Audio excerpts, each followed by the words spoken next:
ለማውቀው ለማላውቀው ያልተላኩ ደብዳቤዎች ከወገቡ በላይ የሚያስብ ወንድ ርዕስ ነው። ክፍል 1። እሰይ ከስም በላይ የሆነ ተስፋ።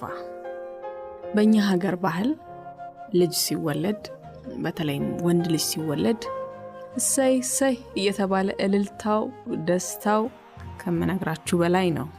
ያው ታውቁታላችሁ። ቃጭሉ ልጃቸው ለእናቱ የሰዓታት ምጧን መርሻ ለአባቱ የኩራት መከታው ምንጭ ሆነና እሰይ ለምን የደስታ መግለጫ ቃል ብቻው ነው ይቀራል፣ ለምን የልጃችን መጠሪያ ስም አይሆንም አሉና እሰይ ብለው ሰየሙት።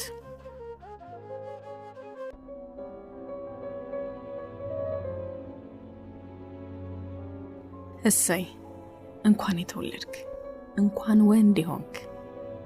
ሕግና ስርዓትን የሚንዱ የተሰፉ ግን ያልተጻፉ ስምምነቶችን የሚያፈርሱ ክስተት የሆኑ ሰዎች አሉ። እሰይ አንዱ ነው። ጊዜን በዝረራ ያሸነፈ ጉድ ነው። ወንድ ክፉ ነው፣ ሰውን አውቆ አይጨርሱም፣ ያሁኑ ሰው ምኑ ይታመናል ለምትሉ ሰዎች ይህን ከማለታችሁ በፊት ግድ የላችሁም እሰይን እዩ ትላለሁ። ለምን እንደሆነ በክፍል 2 ነግራችኋለሁ። በእርግጠኝነት ተስፋችሁ ይታደሳል። ዓለም ላይ ወንድ ላይ ያላችሁ ምሬት ይቀንሳል።